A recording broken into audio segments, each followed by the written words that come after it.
Assalamualaikum, hai bun, bikin kue basah lagi yuk. Kali ini aku akan membuat kue wingko babat loyang yang enak, lentur, lembut, kenyal, dan juga legit banget. Bikinnya juga sangat mudah, cuma diaduk-aduk aja. Hasilnya awet dan gak mudah basi. Bisa untuk cemilan di rumah, oleh-oleh untuk mertua, isian snack box, atau bisa juga dijual kembali. Yuk langsung saja ke cara pembuatannya. Pertama, kita siapkan 300 gram kelapa parut yang diambil daging putihnya saja. Pilih kelapa parutnya yang sedang ya, tidak terlalu muda dan tidak terlalu tua. Kemudian kita masukkan 3 lembar daun pandan. Selanjutnya, kelapa parutnya ini kita kukus selama kurang lebih 30 menit atau sampai kelapa parutnya ini benar-benar matang. Sambil menunggu kelapa parutnya matang, selanjutnya kita rebus air kelapa hingga mendidih. Air kelapa ini aku dapat dari 1 butir kelapa utuh ya. Kalau ingin diganti dengan santan juga bisa, tapi untuk ketahanannya tidak bisa seawet pakai air kelapa. Kalau sudah matang air kelapa dan juga kelapa parutnya, ini kita dinginkan terlebih dahulu. Kemudian kita siapkan wadah. Lalu kita masukkan 230 gram atau 15 sendok makan gula pasir. Kemudian kita pecahkan 1 butir telur segar, setengah sendok teh garam, setengah sendok teh vanili cair. Lalu kita masukkan 150 sampai 170 ml air kelapa yang sudah kita rebus tadi. Kemudian adonan kita aduk-aduk dulu sampai gula pasirnya ini larut. Kemudian kita masukkan kelapa parutnya.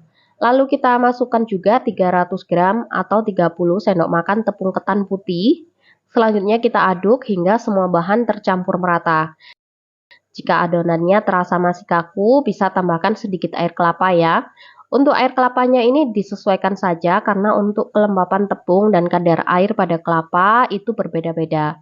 Setelah sudah tercampur merata, agar lebih enak lagi, ini kita tambahkan 30 gram margarin yang sudah dicairkan. Lalu ini aku aduk lagi sampai tercampur merata. Setelah sudah, lalu kita siapkan loyang. Di sini aku menggunakan loyang ukuran 20 x 20 cm. Jika ingin hasil yang tinggi, bisa gunakan loyang ukuran 18 x 18 ya. Lalu ini langsung kita alasi dengan baking paper. Lalu atasnya kita olesi dengan margarin sampai merata. Setelah loyangnya ini sudah siap, kemudian kita tuang adonannya ke dalam loyang.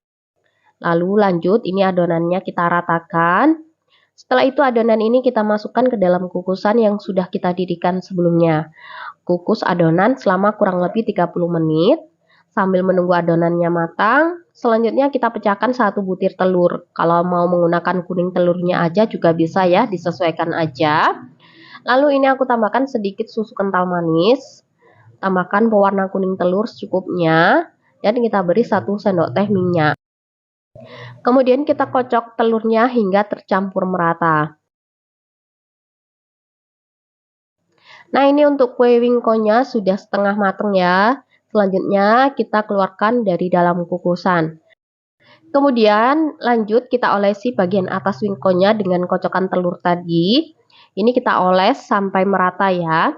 Jika sudah, lalu kita masukkan loyang ke dalam oven yang sebelumnya sudah kita panaskan terlebih dahulu selama kurang lebih 10 menit.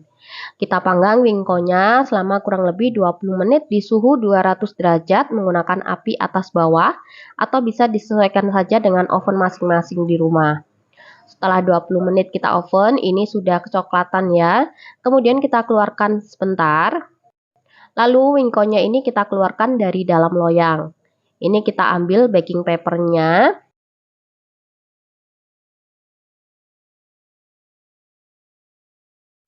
Lalu kita oles kembali bagian bawahnya sampai merata. Kalau sudah, lalu kita panggang kembali wingkonya selama kurang lebih 20 menit atau sampai olesannya ini matang dan kecoklatan.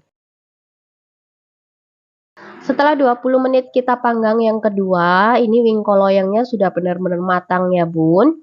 Kemudian kita tunggu hingga agak dingin. Nah, ini dia wingko yang sudah matang ya bun. Bisa dilihat hasilnya cantik banget.